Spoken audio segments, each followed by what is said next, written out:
Hey, Dana, welcome to my vlog. I'm down here at Wilberts. We got a river. Now I gotta go around so I can get to the fords. I'm looking for a subframe. I'm also looking for tires. So between the two, I'm kind of out here looking to see what I got. I get down here, now it's starting to rain. Ain't that a bear? Dagnabbit. Alright, let's see what I find. Alright, I found what I was looking for. This is an 07. What you gotta look for when you're looking for a subframe is you gotta look for the where have I got my hand on? You gotta look for the saddle for your sway bar brace. Also, you've got to look for the saddle. Let's see if it's gonna show me. You've also got to look for the saddle that your power steering rack goes into. It's got to have an angle to it. You'll see it now. Okay, there we go. You see that angle that slides into? We're gonna go over to an 08. All right, well, I'm right here. This is a 03. And you can see there is no saddle for your sway. It's flat. It's just flat and sitting there. Okay, this one's an 11. It does have the saddle, but if we can get in there and look.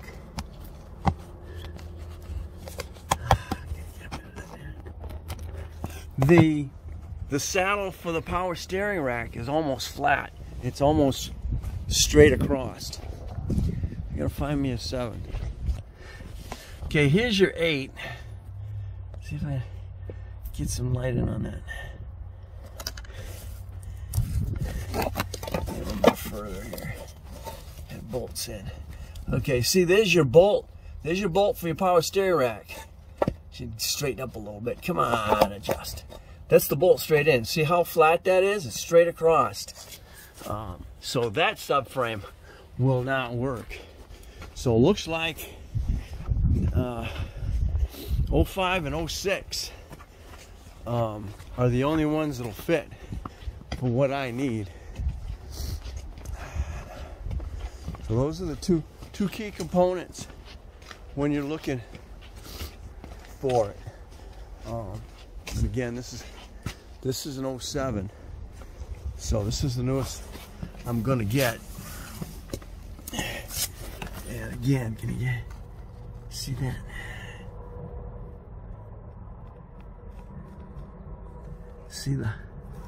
You see the angle? See the angle on that compared to the 08? Here's an 05. And again, now you can look in there and see the angle that this fits on. So 5, 6, and 7. 5, 6, and 7s will fit mine. Well, I got in here, the first thing I went to do, I was going to do the lower ball, get the ball joint on. This has a freaking Allen screw. Who knew? You don't have Allens. Somebody put Allens in there to lock that down. So of course I didn't bring any Allens. I got one, but it's not. I was thinking it had something to do with the calipers for the Mustang. That's why I brought this one. Who knew? Normally they're freaking 15 or 16s. Oh man! But I do have to. I have to pull the lower anyway before I to get to it. So that's where I'm at. Real important. I told you on that last one because I learned before. If you don't bring this cup out, you're gonna lose your bearings. And then you're gonna have to put the bearings in and mess around and all that stuff when you do the drive shaft. So it's real important that this piece stays on the end of that drive shaft when you pop it out. Make sure you got all your bolts out, and then you can pound on it. Pound on this. And then get it to pop out. Don't yank on the freaking drive shaft when you're pulling out, because you pull it, you will pull them out. You will pull it out of the bearing. So be very, very careful, because if you pull that drive shaft out of there, you're going to lose all the bearings and you're going to have a mess. In most cases, you're replacing the whole drive shaft anyway. But in my case, I'm doing a subframe. So you have to remove the drive shaft to do that. So it's going to be in there, and you're going to see the separation between the two. Okay, you're going to see the separation between that and this. Again, do not pull on that drive shaft.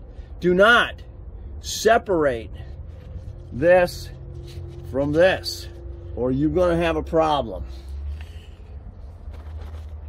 Okay, we're at this point. I got their winch system right now. I got it hooked to the engine mount. So we're gonna see, hopefully the whole vehicle is gonna lift up so I can move those stands back, so I can get to the engine, the mount itself. So here we go, stay tuned. It's not as hard, it's not as heavy as I thought it was. It's actually a good design. I'm gonna make one around my house. For my house.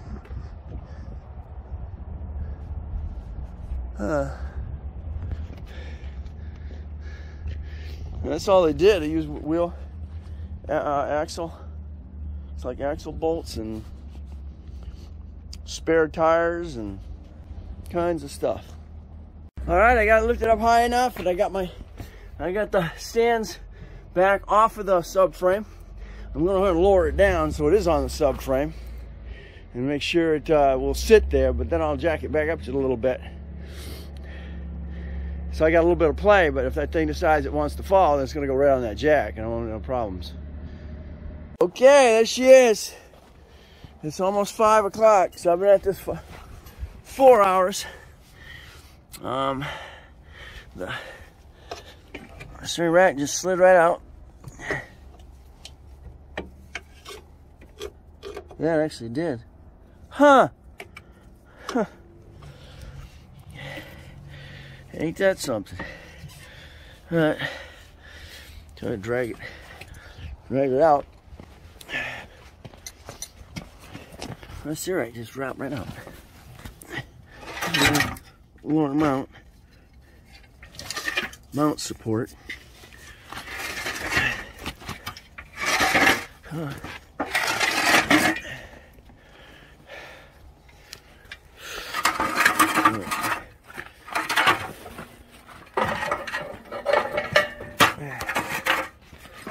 All right, success. Alrighty. All right. I'm gonna keep that.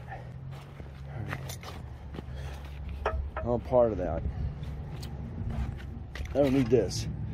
I'll pop that off. I don't need it. All right, there we are.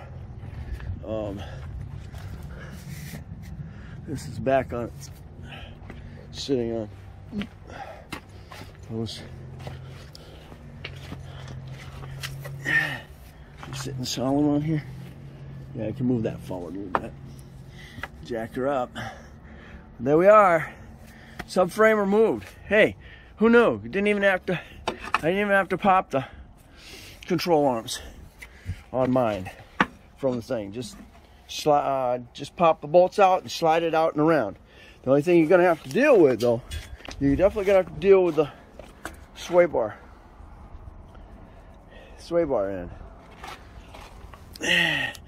This one came right off with no issues. That one did not. I had to cut it. So anyway, that's where we're at.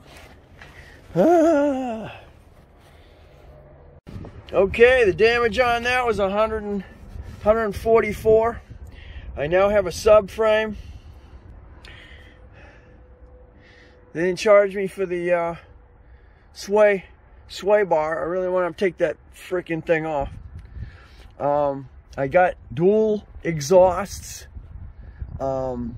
back to the muffler, or gonna be the cross section of the Mustang. Also got a new used pair of calipers with new used rotors. These were almost, well, they were almost brand spanking new. The pads are almost brand new, and the emergency brake retractor springs are brand new, and that's the problem with mine. So I was gonna have to get a new pair eventually anyway. So what'd she charge me for that? $10 for the rotors? Shoot.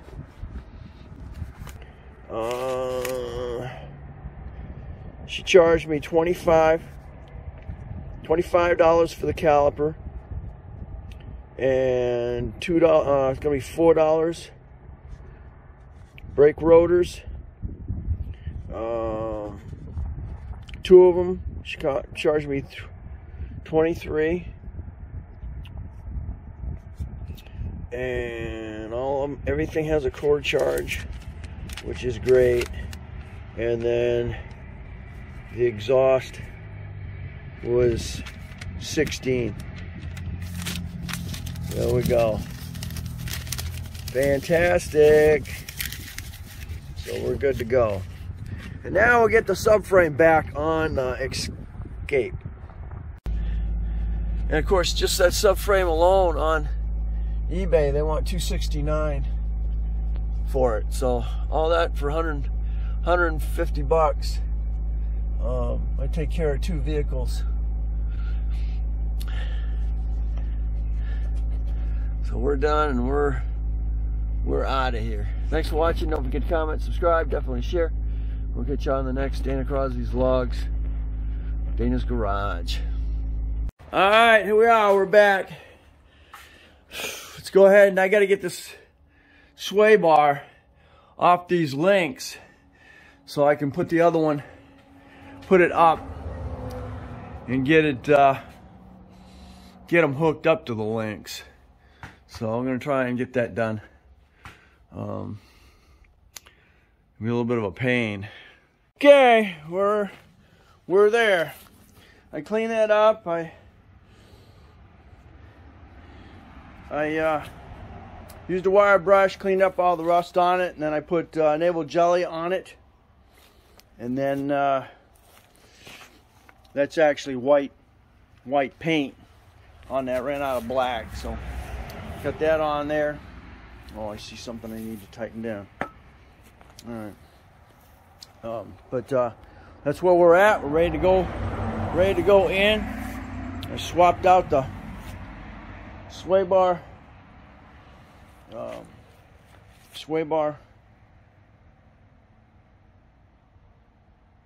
can't think of what they're. Sway bar arms, and we'll go ahead and get this up. I gotta tighten that bolt up on that, and I can get it in there, get it on my sway bar bench. Okay, let's celebrate this. All right. Well, for some reason the power steering rack fits. I guess it's because I got the right subframe now. Got 2 bolts on both sides. Torque them down to 90. It says 90 foot-pounds. So torque those down. I got to go up on top. I got 2 15-inch nuts and another, and that bolt that you see sticking out of there. That's your rear mount. And after that, buddy, we're in good shape. I do got to see if I can get that front mount mount assembly here on there without taking that. See, here's that center piece, which is this right here. I took it with it, and I took the sway bar, and I had to cut one of the sway bar arms off of it, and then I hooked up my other ones here. So that's where I'm at right now. Like I said, I got to get those two up there done, and then I am done on top. So it's just a matter of bolting, getting that bolt, and getting that nut, get that nut tight, and then that nut on that tight. This will be lining up in this hole here. Same with this one here. It'll just move a little bit. I'm not even sitting on my thing here, because it's down low enough that I can swing and get in there and get on those nuts.